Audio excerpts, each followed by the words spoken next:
Everybody, welcome to Reading the Bible to Cats.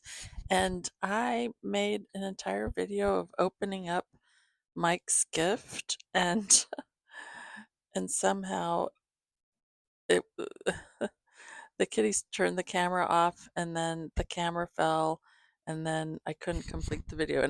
But we opened the gift, so I wanted to say thank you, Mike, and I'll just show you what Mike gifted us with.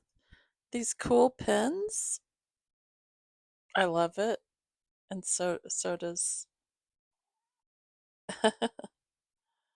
so does Guster. He thinks it's a real flower.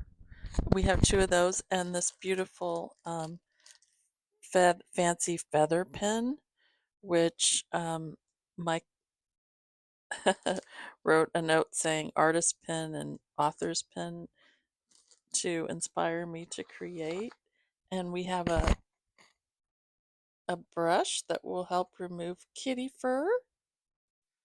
Thank you for that. And then we have a card, Mike's card, Iron Cat Cafe, and I'll ask your permission, Mike, if you want me to show the card. I will. Just let me know in the comments, and I'll advertise your Iron Cat Cafe. And we have money for the kitties to help them fulfill their contract. That's their pay.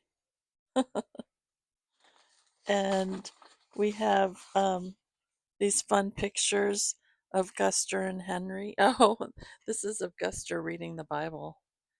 I'll show you one of these. That's when he was really diligent about studying. And some other photos that are great. And oh, and Mike, let's show you Mike's kitties, the Fab Five. Hold on a sec. Okay, this is Blue wearing a hat like her dad. See, looks like Guster. This is Alice, Mike's kitty. So pretty, a ginger. This is Alice and her mommy. Aw. This is Basil. Oh, I'm sorry, Basil. Pronounced Basil. Okay. Like the British puppet. Basil brush for his fluffy tail. Oh. This is Basil. Aw. This is Basil. Loves his dad. These are all Mike's kitties. That is Blue as a kitty. And aw. I like this. I rescued my Valentine. Mike said, I saw this at Walmart in Los Angeles before Blue became my Valentine in 2020. That's so cute. I understand that completely. Let's see. There's some other pictures here. Hold on a sec. I know I saw some others. I'm just reclining and it's kind of fun. Oh yeah, these are of this is Guster and Stan.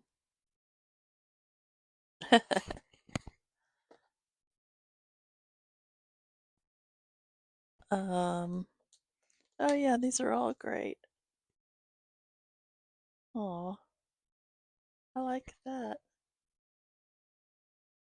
This quote. Perhaps this is the moment for which you have been created.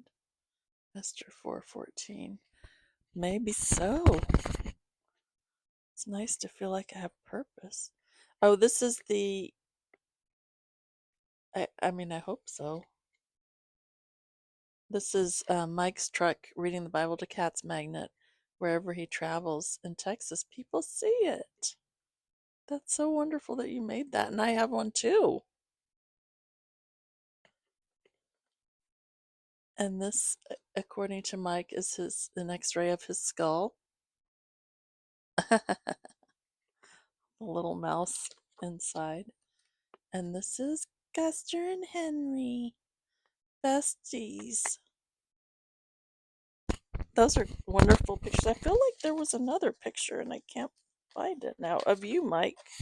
Where did it go? Hold on a sec.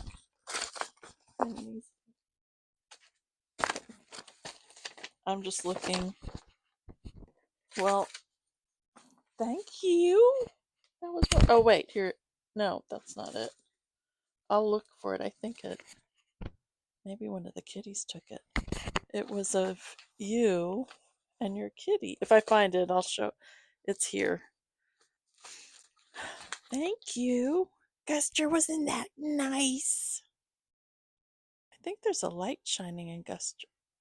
What is this? Hold on a sec. Oh well, it's okay. Well, let's that made my day. Okay, well, let's read First Samuel chapter 13. Sorry, everybody. You know what? I'm reclining and it's kind of awkward. Um,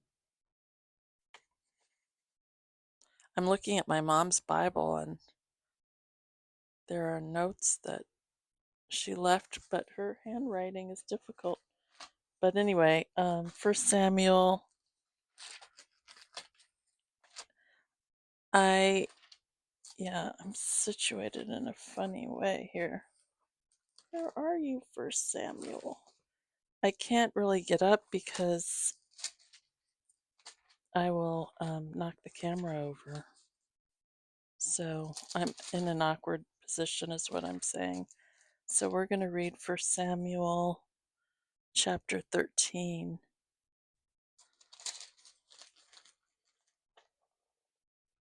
Okay, let me just pounce on it. Oh, look, Custer's looking at the heavens again.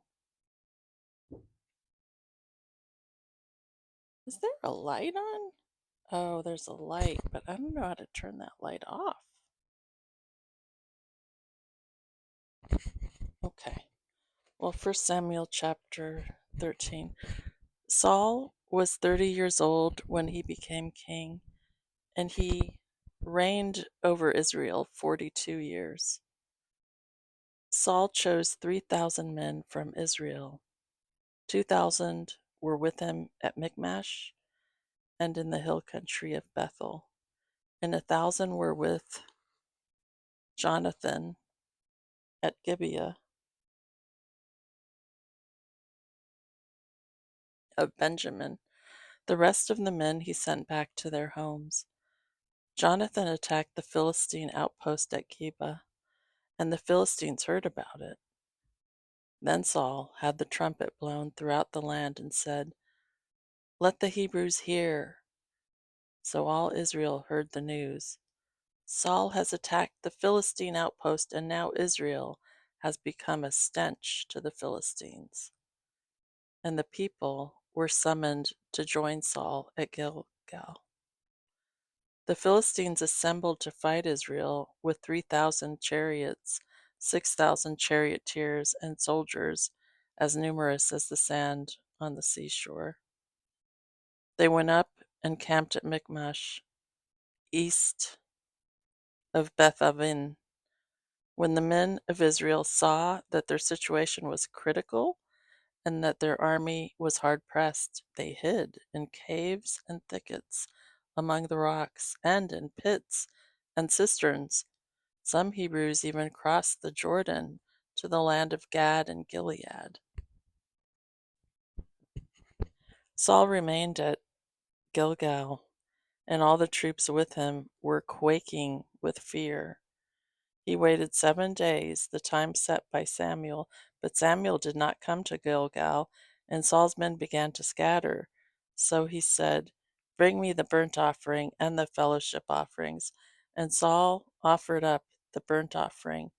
Just as he finished making the offering, Samuel arrived, and Saul went out to greet him.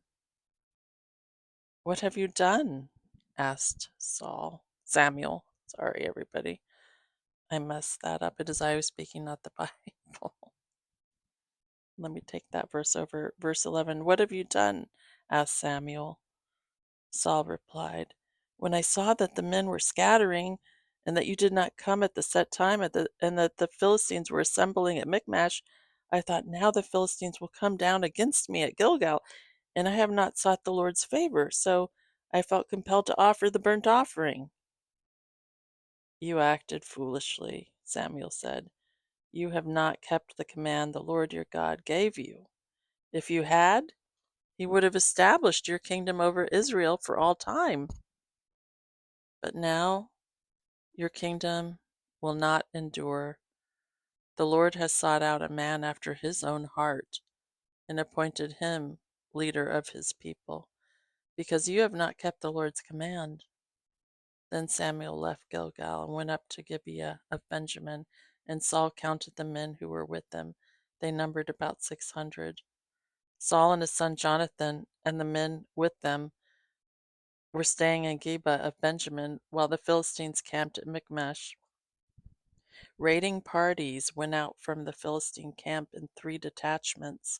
One turned toward Ophrah in the vicinity of Shaul, another toward Beth Horon, and the third toward the borderland overlooking the valley of Zeboim, facing the desert. Not a blacksmith could be found in the whole land of Israel, because the Philistines had said, "Otherwise the Hebrews will make swords of spears." So all Israel went down to the Philistines to have their plowshares, mattocks, axes, and sickles sharpened. The price was 2/3 of a shekel for sharpening plowshares and mattocks, and 1/3 of a shekel for sharpening forks and axes, and for repointing goads.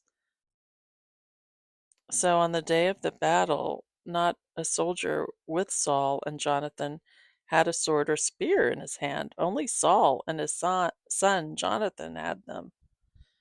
Okay, everybody, that's the end of 1 Samuel chapter 13. And yeah, so now, Saul acted foolishly, and the Lord removed his kingdom would not endure because of it. And of course, King David will arise, and that's King David. um it's interesting about how they were sharpening their weapons, and that wasn't the best idea either, sounds like. Anyway, it's kind of interesting. It's like you know a military campaign. Well, everyone, I'm gonna make a few videos today because I'm going away for the weekend, but the kitties are being looked after and they'll be fine. Um, but oh, look at Guster. You look so pretty, Guster. Anyway, so yeah, I want to again thank Mike for all the gifts. Oh, and there's Kool-Aid too. um, what was I gonna say though? I did want to see if I had anything really to say about this chapter. I don't know, an unusual dynamic with King Saul. Uh-oh, Guster's moving. Guster, no! He's coming over to me and he's gonna knock everything down.